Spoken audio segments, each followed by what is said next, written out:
Welcome to the Deep Wealth Podcast, where you learn how to extract your business and personal deep wealth. I'm your host, Jeffrey Feldberg. This podcast is brought to you by Deep Wealth and the 90-Day Deep Wealth Experience. When it comes to your business deep wealth, your exit or liquidity event is the most important financial decision of your life. But unfortunately, up to 90% of liquidity events fail. Think about all that time and your hard-earned money wasted. Of the quote-unquote successful liquidity events, most business owners leave 50% to over 100% of the deal value in the buyer's pocket and don't even know it. I should know. I said no to a seven-figure offer and yes to mastering the art and the science of a liquidity event. 2 years later, I said yes to a different buyer with a 9-figure deal. Are you thinking about an exit or liquidity event? Don't become a statistic and make the fatal mistake of believing the skills that built your business are the same ones to sell it. After all, how can you master something you've never done before? Let the 90-Day Deep Wealth Experience and the 9-step roadmap of preparation help you capture the best deal instead of any deal. At the end of this episode, take a moment and hear from business owners like you who went through the Deep Wealth Experience.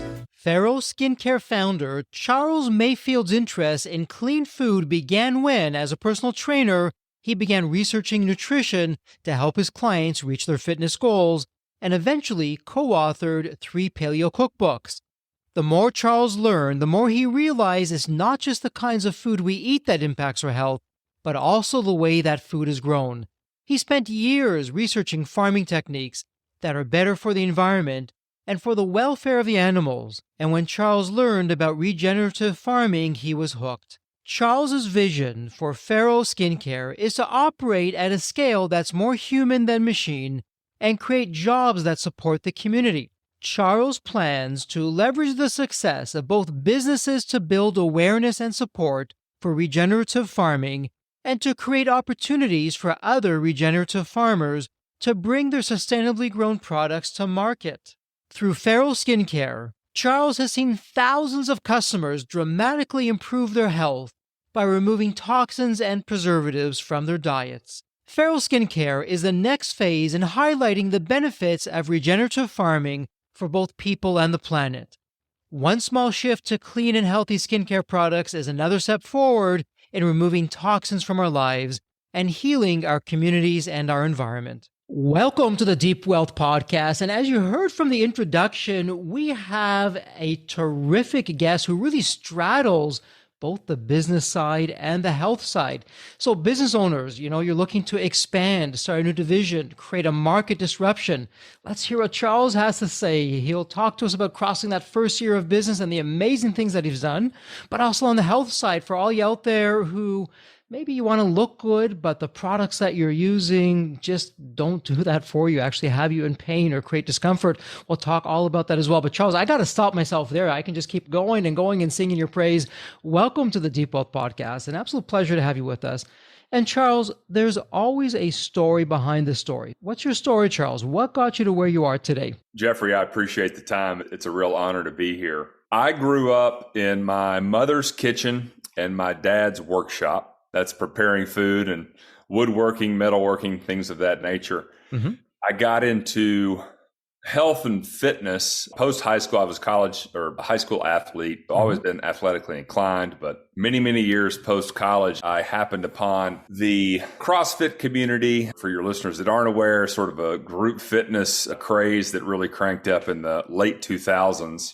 Mm-hmm. And that community introduced me to the paleo movement. For your listeners that aren't familiar, is sort of ancestral way of eat like our, quotes, Paleolithic ancestors. And Farrow, our company, the company I launched in January of last year, is really an amalgamation of all of those things coming together. And so a preservative-free, chemical-free, animal fat-based skincare company. And it's really an amalgamation of my joy for healthy living, nutrition, and honoring regenerative farming. I got into regenerative farming back in 2016. That's got a lot of different definitions, but this is raising animals for meat and quickly fell in love with the pig. That's my favorite farm animal. And yeah, fast forward a couple years later, we've launched, for your listeners that don't know, we're the first lard-based skincare company. All of your skincare products, for the most part, any cream is an emulsification of water and fat.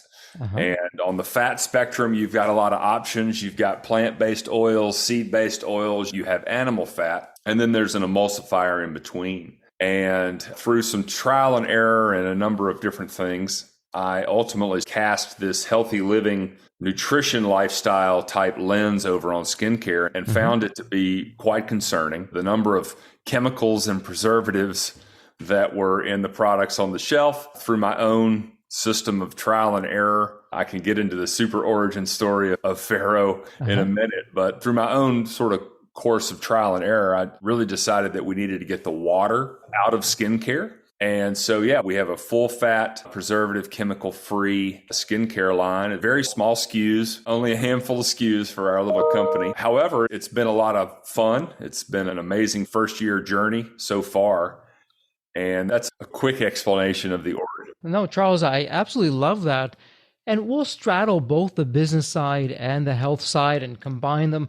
But let me ask you this, from an outsider looking in, and everyone who's listening in the Deep Wealth community, listen, we are the founders, the entrepreneurs, the business owners. We see a problem, a painful problem that we've become passionate to solve, and we jump in 2 feet and we look to make the world a better place by solving that problem. But I got to ask you, Charles, so listen, I'm not by any means an expert in the skincare or the cosmetics industry in general, but I would imagine it's a multi-billion-dollar industry controlled by huge companies, multi-conglomerates that are out there. What had you decide to throw your hat in the ring and say, you know what, I'm going to put my own shingle out there, and yeah, sure, I'm going to be up against these multi-billion-dollar corporations, but I'm going to do it anyways. What's the story behind the story on that one? Jeffrey, I'm a glutton for punishment. You said something that really rings true for me. You said, I'm not really as familiar with the skincare companies, skincare industry, skincare market.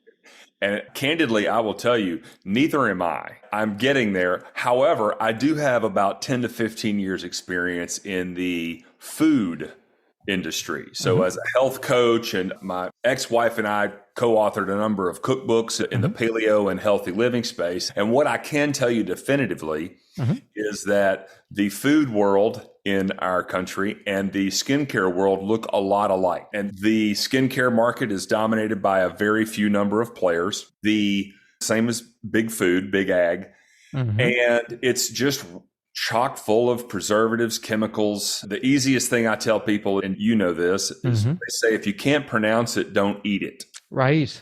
There's not a lot of difference between reading the back of a cereal box and reading the label on your store brand moisturizer that you pull off the shelf. It's a lot of unpronounceable ingredients. The thing that really tipped the scales for me, a couple things. One is I've got young kids. My son is 10, my daughter's 8. Now, this is a couple years back when we really started looking into this, but when I cast my, if you can't pronounce it, don't eat it lens on skincare, it was really concerning to me. And again, here I've got these young kids, and when you dig into endocrine disrupting compounds, for your listeners that don't understand the endocrine system, this is a hormone system our body has that estrogen, testosterone, ghrelin, there's a gazillion different hormones in a cascade constantly being regulated in our bodies. And I thought I'd like to create a product that removes those things from their environment, from their skin. This is a funny aside. Our skin's called our second stomach. It's actually our largest organ. And I guess to circle back around to your original question, our product is unbelievable. It works incredibly at give me a list of skin conditions, whether they're acute or chronic. And so why am I doing this? First and foremost, I wanted to give my kids and my friends and those that know me an option. Now that I've peered behind the curtain of big skincare and realize how much they're poisoning us, I'm here to create an option. It was the same motivation in writing those cookbooks. Here's a way to eat that's sustaining and fulfilling. And yeah, I'm a glutton for punishment, and our product is amazing and hyper niche. We're the only one in town using pig fat. For your listeners that don't know what lard is, we're using rendered pig fat. And it's incredible. And for our listeners out there who probably many of them don't give a second thought to what they're putting on their skin.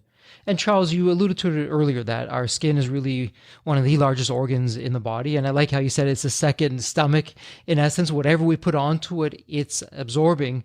Big picture wise, and I know we can go down a whole rabbit hole, but from a top level, when we're putting on not your products, but the traditional products, we go into our favorite pharmacy or cosmetic store, we get some skincare, and it looks beautiful. The packaging's immaculate.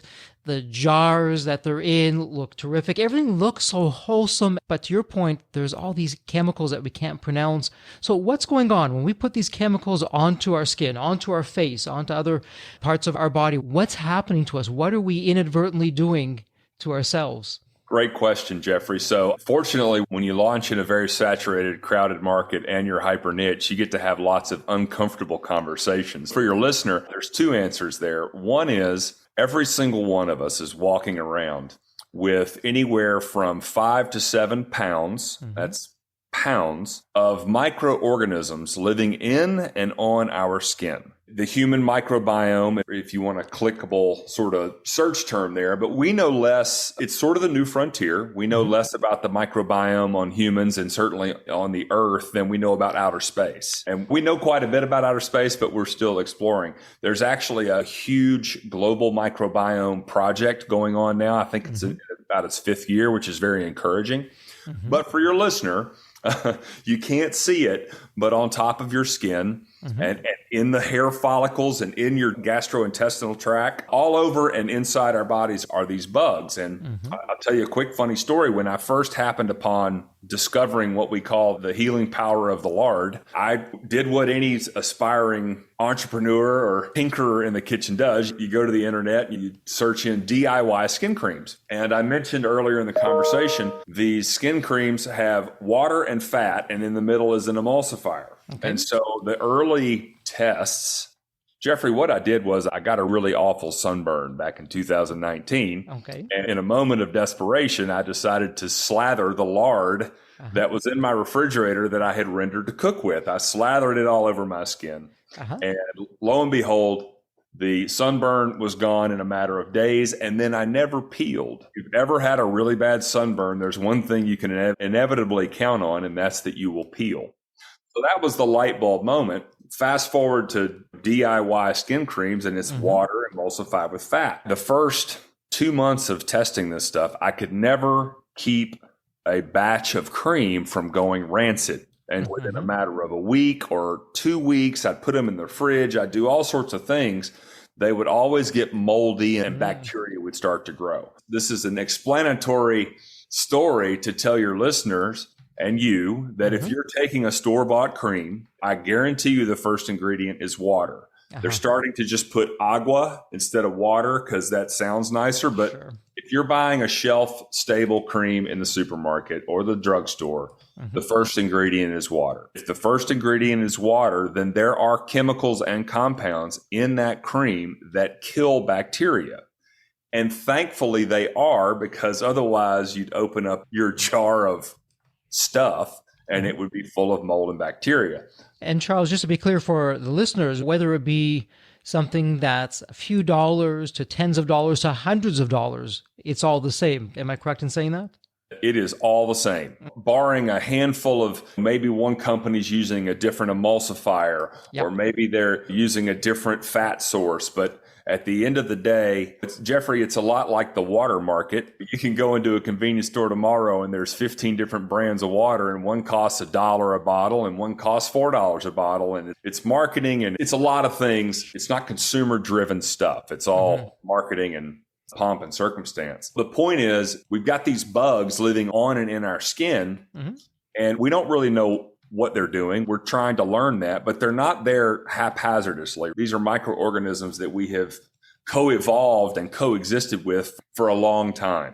And to take a store-bought water-based cream and rub it on your skin is effectively napalming. There's compounds in that cream that kill bacteria. And the other thing I would tell you too, again, sitting where I am now, everyone takes a cream and they rub it on their arm and it's wet And then the next thing you know, it's dry and everyone's Right. thinking, oh, it's soaked in. That's not true. Oh, wow. What's happened is Mhm. all the water in that moisturizer in that cream has just evaporated. And so you're left with the active ingredients sitting up on the skin. They will get eaten. Your skin will consume these things. So we're napalming the jungle, so to speak, with our pre-existent microbiotic environment. And then the second thing is a lot of these different compounds, I'll just pick on one, but parabens is a very common ingredient and preservative in skincare. And parabens have been shown to disrupt our endocrine system. They're what's called an estrogen signaling compound. And all of us have estrogen and testosterone, man, woman. Everybody's got those two hormones, and they have a balance that they need to maintain. And I'm standing here saying we don't want to mess with our endocrine system with these compounds that we're putting on our skin. Those are the two big things, killing the microbiome and disrupting our hormones. I would add a third, which is they don't work very well. They dry your skin out. The skincare business looks a whole lot like the diet business. It's sort of built on failure. Give you this temporary relief, and then next thing you know, your skin's dry again and you need more of our product. And for our listeners out there, with what Charles is saying, the science behind this, every day new studies are coming out, and with the microbiome, what we now know, Charles, and if I'm off base, please correct me, 99% of disease starts in the stomach. And if we're messing up the microbiome, to your analogy or to your story, I'll give an analogy. It's like I want to talk on my cell phone, and that's a whole other topic of discussion from a health perspective. But if I want to talk on my cell phone and I go into a concrete bunker, I'm going to have some issues talking on the cell phone. I'm not going to get the signal out. I can't communicate. And Charles, what I'm hearing you say is the chemicals, not in your product, but in the more traditional kinds of skincare products, begin to interfere with our microbiome, with our cells being able to communicate, which can cause problems for us. Most of the hormones in our bodies, the secretion or release of those hormones are in direct coordination with our microbiome. You were spot on. A lot of this is derived from the stomach. We have a whole host of bugs living in our gastrointestinal tract. And thank goodness they're down there doing who knows what. They're doing a lot of things, helping in our digestion and the metabolization of food. And people don't understand this. Just because it goes in our mouth, this is back to sort of the nutrition side of the house for food. Just because it goes in our mouth does not mean that it gets in our bodies. And in many respects, part of the problem with skincare is there's way more regulation or consumer protection in food. Because we know that we're materially consuming this product, even though it doesn't necessarily get in our bodies. With skincare, there's a little miss there, a lack of understanding that when something gets on our skin, we are consuming that. And the advantage to our gastrointestinal tract is a number of things. One, it's got a plethora of microorganisms. It's also a very highly acidic environment. And again, these challenging things to say. Everyone is familiar with the concept of what I would call an emergency exit strategy when we eat something that doesn't agree with us. Sure. It's an emergency exit either out the north tunnel or the south tunnel. Our skin does not have that type of protection. And why would it? Because in the evolution of man, think about all the noxious chemicals 200 years ago, 1,000 years ago, all the noxious chemicals that our skin would have come into contact. Most of those have been naturally derived. One example, poison ivy. That's a noxious oil that our skin would come in contact with, and we'd pay the price a little bit and then move on. Today, with the technology and our ability to derive all sorts of compounds out of petroleum and various other things, we have a much broader chemical interaction environment with our skin. And there are fewer protective mechanisms. Your skin can't just, forgive the word, it can't just vomit something off of it. Oh, I hear you loud and clear.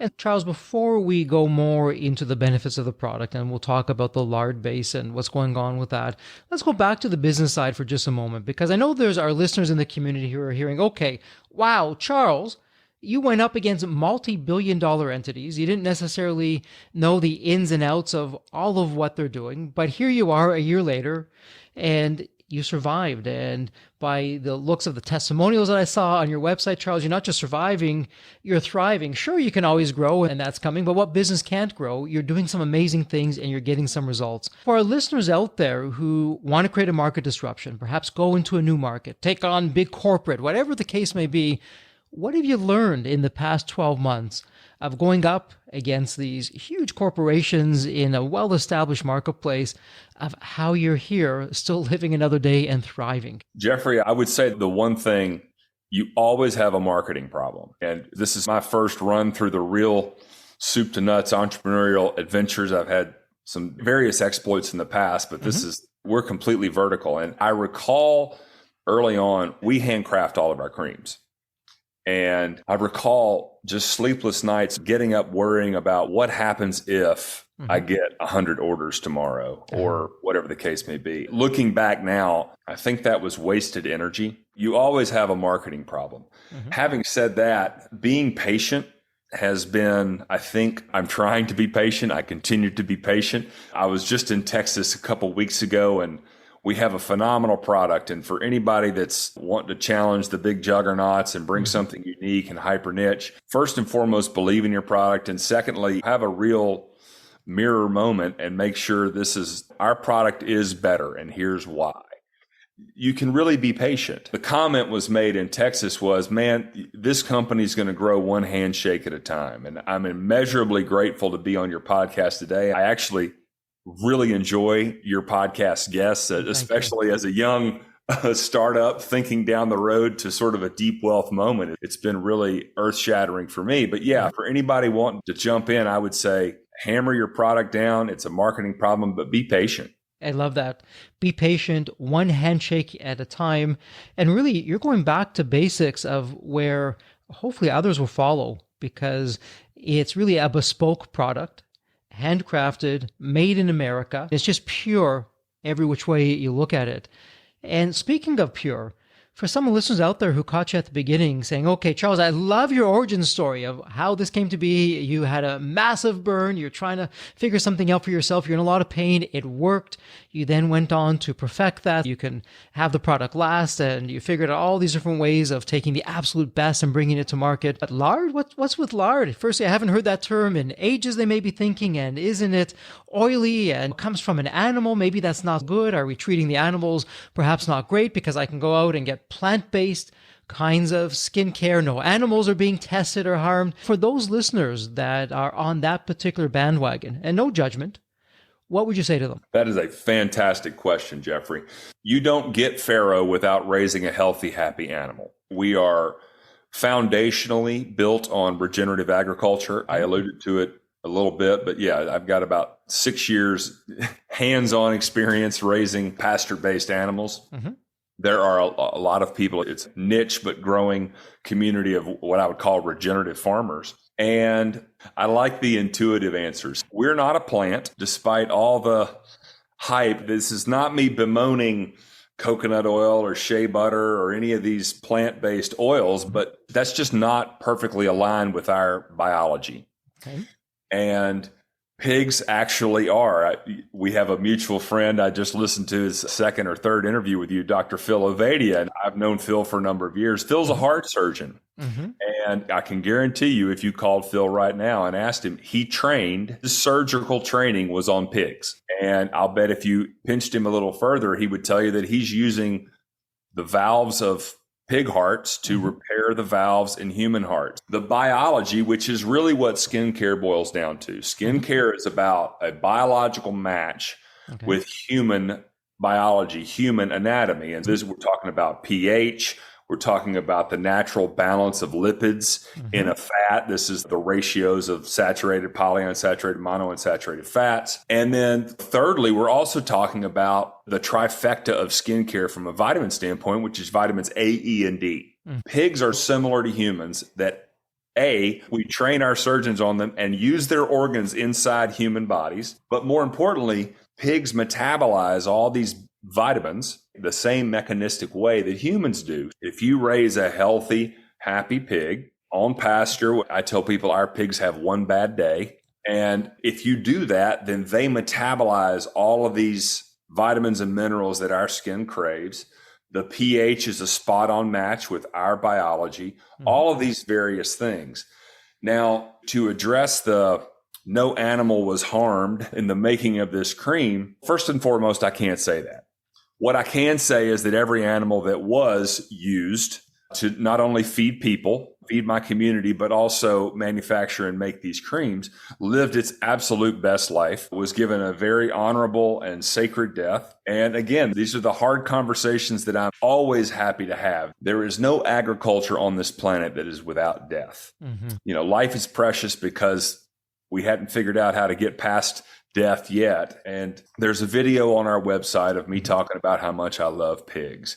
And I say in that video, when I die, I want to be reincarnated as one of my pigs and have one bad day. And I think we should all be lucky. But we are utilizing all of the animal. This is a nose to tail. The lard, the back fat of a pig is, for all intents and purposes, is a waste product in many situations. Not everybody has an outlet. We're developing a soap product now. We're going to come out with more products. I long for the day, Jeffrey. I long for the day when it is hard for me to acquire quality raw ingredients for my products, because that will mean that we have had a return to the turn of the century. Lard and tallow were the preeminent fats for everything you can possibly imagine at the turn of the century. This is candles, soap, creams, salves, beauty products, you name it. Anything that fat was made from. And frankly, the stuff that we have substituted in their place now is former industrial lubricants, rapeseed oil and cottonseed oil and some of these industrial seed oils. They're toxic. And I hope that answers your question. It's a terrific insight. And for our listeners, and Charles, to your point, there are some hard conversations to have. But for our listeners who are waving the flag in some other camps, what Charles is talking about, I mean, you heard him say regenerative farming, and they're pasture raised. And we can gloss over that, but it's worth circling back to, because Charles, from what you're sharing, this is very different than these industrial feedlots, these slaughterhouses where the animals aren't treated well. They're crammed in there together. It's all about making a quick buck, and the worse the conditions, the better the profits. And it's just unhealthy every which way you look at it. This would be the complete opposite with what you're sharing. Would I be correct with that, for starters? Jeffrey, the first episode of yours I listened to was, I don't remember his name, but I will never forget the conversation. It was an intellectual property conversation around just developing IP and trademarks and patents. And we own a trademark on our products for Smart Lard. I've also had some other issues with some of our other trademarks, and that's why I will never forget that podcast. I actually go back and reference it from time to time. Here's the point. You should not buy a lard-based product from an industrial pig. And you're right, 95%, probably more, of the pork raised in this country grows up in a house and never sees the sun. And back to healthy, happy pigs. How do pigs metabolize vitamin D? Same way humans do, through sun exposure. I have trademarked Smart Lard. It's on our products because I'm the first. We say at Farrow, the lard works in mysterious ways. And our product is unique, but it's highly effective. And I'm thinking down the road, I don't want some industrial pig farmer coming in and trying to piggyback on how popular I make lard for people, because not all lards are created equal. And we owe these animals a great deal of our respect. They deserve a good life. And it's also part of a cog in the wheel of regenerative agriculture, is tackling another real global problem we have with soil erosion and the topsoil. I mean, this is another glowing problem glaring at us in the face that we've really got to address, is building topsoil. And one of the ways that is best at doing that is raising these animals in a way that works with nature, not against it, and allows them to express the pigness of the pig or the cowness of the cow. All of these chickens and all of that, they have a natural God-given ethos to live by. And for pigs, it's getting in the sun every now and then and rooting around and just being a pig. Absolutely. And for our listeners that perhaps are waving the flag of a plant-based kind of skin moisturizer, what you may not realize if you're in that camp, and again, there's absolutely no judgments here, when the plants are being harvested, there are countless killing of frogs, snakes, mice. Yeah, and you may be saying, don't really like those anyways, but nonetheless, no matter how you cut it, there's some kind of death of an animal or insect or rodent or whatever's taking place that's going on. So it's not without. Charles, what I'm hearing you say is the way that the pigs are raised, it's done in a humane way. It's terrific for the environment. And I'm going to read you one of the testimonials that's right up on your website. And this particular customer is talking about Face Food, which is one of your products. And she really says it all. I never imagined I'd smear lard on my face, but Face Food is absolutely the best moisturizer I've ever tried. And for our listeners out there, you don't know unless you try. So Charles, let's now combine the business side with the health side, because you definitely found a calling for yourself with your passion for what you're doing. You found a business problem of, hey, our skin is one of the largest organs in the body, if not the largest organ. It's like a second stomach, and we're feeding it toxins and chemicals that aren't healthy. I'm going to figure out that problem. What kind of success stories have you begun to hear from your clients who are calling, writing, and emailing in and saying, hey, I had this and now it's gone. It was healed? It's amazing.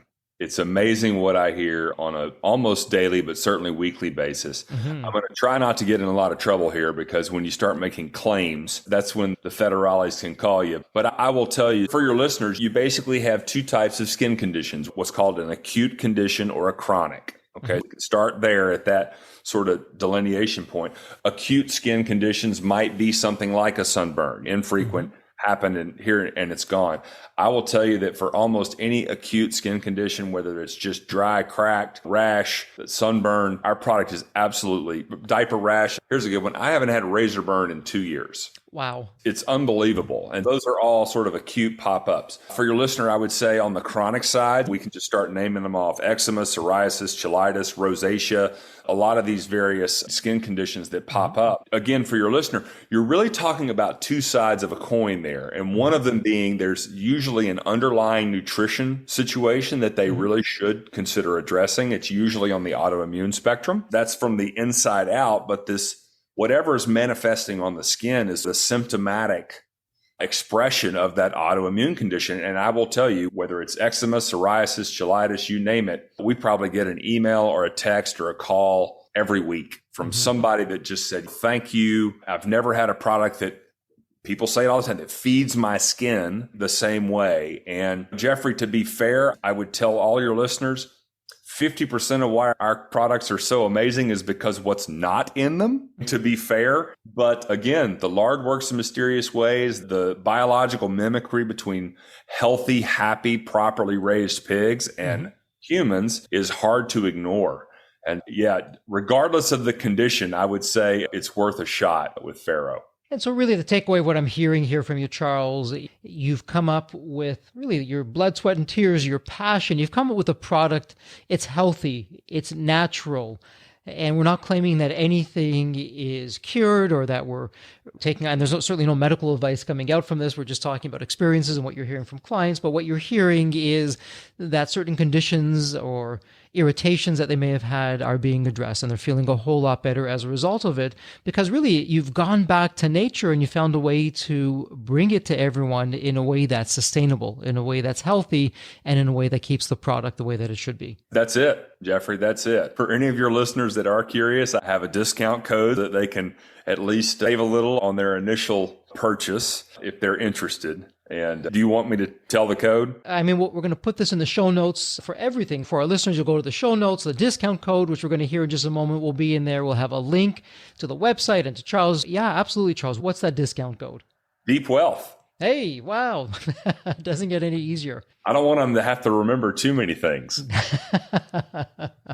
So we'll have the discount code in there. And Charles, now, again, going back to the business side and to the health side, as you look back at your journey, and you're still early days for you, you're learning a lot, but you're also doing a lot. For our business owners out there that are saying, okay, Charles, some lessons from the trenches. You talked about having patience, and you talked about having the energy focused on really what matters and not, don't worry on what could happen or may happen, but focus on today and to keep that going. What other strategies could you share from what you've experienced on your own journey that's made a world of difference for you? I'm not a technology person, and I've got Brooks here with us that introduced you to her earlier. I think I heard her snicker a little bit. There are so many tools at our disposal now. Again, I'm not a technology guy, but there's some very simple technologies. I have a COO, Chief Operating Officer, that's virtual.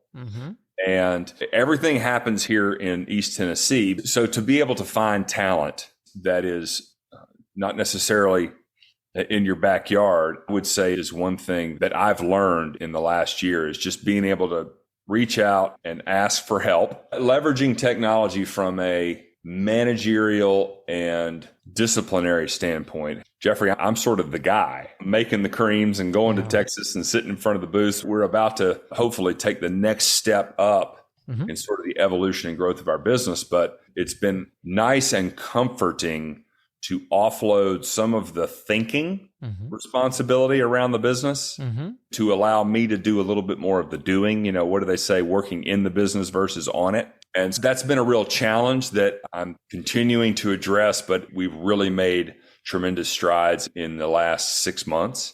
And really what I'm hearing, and Charles, everyone who's listening, and myself in particular, I mean, look, we're all type A personalities. We want to take everything on. And sometimes asking for help can feel daunting. And even the sense of, geez, I really should know how everything works. I really should understand it.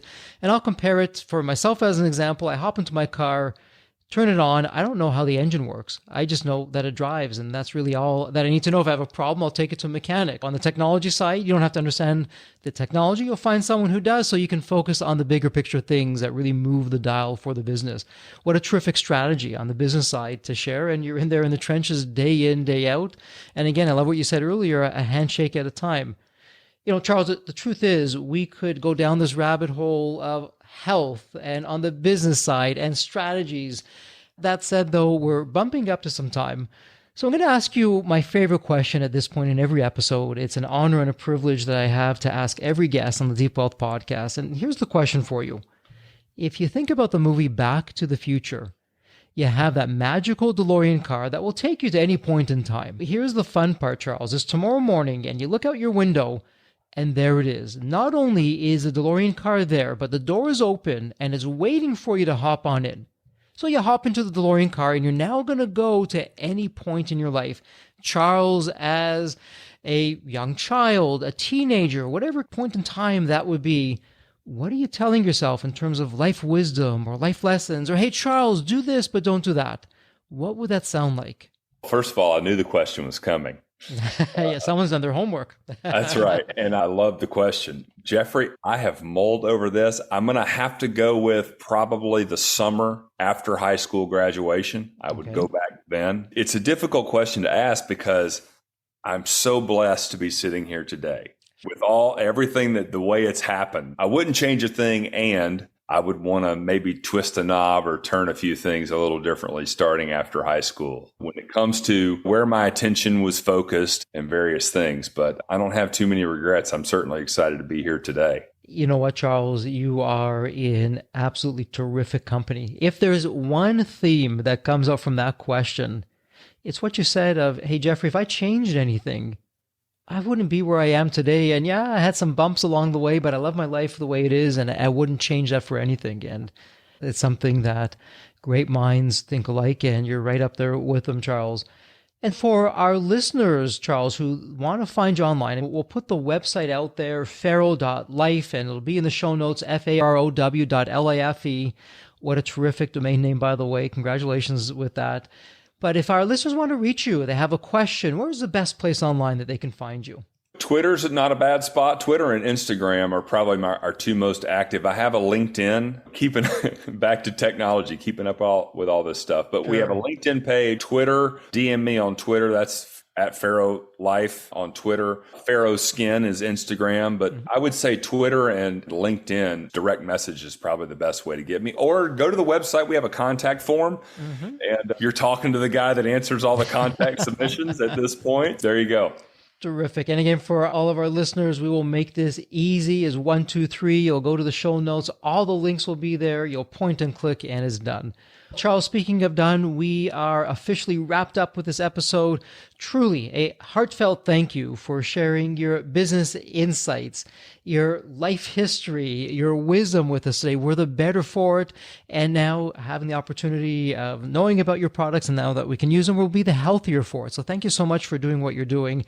And as we like to say here at Deep Wealth, please continue to stay healthy and safe. I will do that, Jeffrey. Thank you.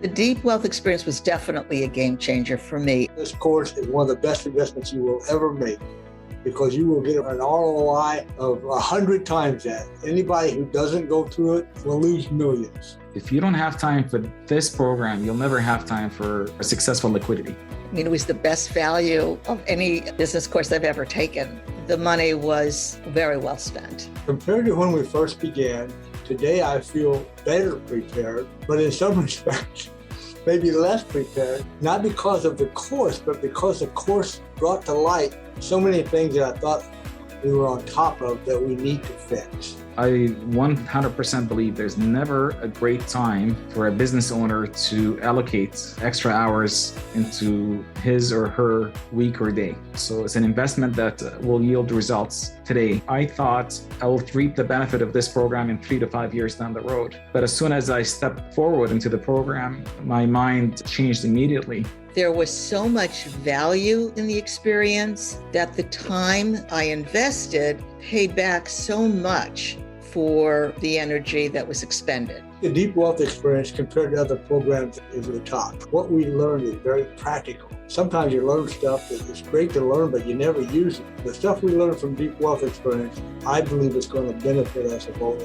I've done an executive MBA. I've worked for billion-dollar companies before. I've worked for smaller companies before I started my business. I've been running my business successfully now for getting close to a decade. We're on a growth trajectory. Reflecting back on the Deep Wealth, I knew less than 10% what I know now. Maybe close to 1% even. Hands down the best program in which I've ever participated. And we've done a lot of different things over the years. We've been in other mastermind groups, gone to many seminars, workshops, conferences, retreats, read books. This was so different. I haven't had an experience that's anything close to this in all the years that we've been at this. It's 5-star, A+. I would highly recommend it to any super busy business owner out there. And Deep Wealth is an accurate name for it. This program leads to deeper wealth and happier wealth, not just deeper wealth. I don't think there's a dollar value that could be associated with such an experience and knowledge that could be applied today and forever. Are you leaving millions on the table? Please visit www.deepwealth.com/success to learn more. If you're not on my email list, you'll want to be.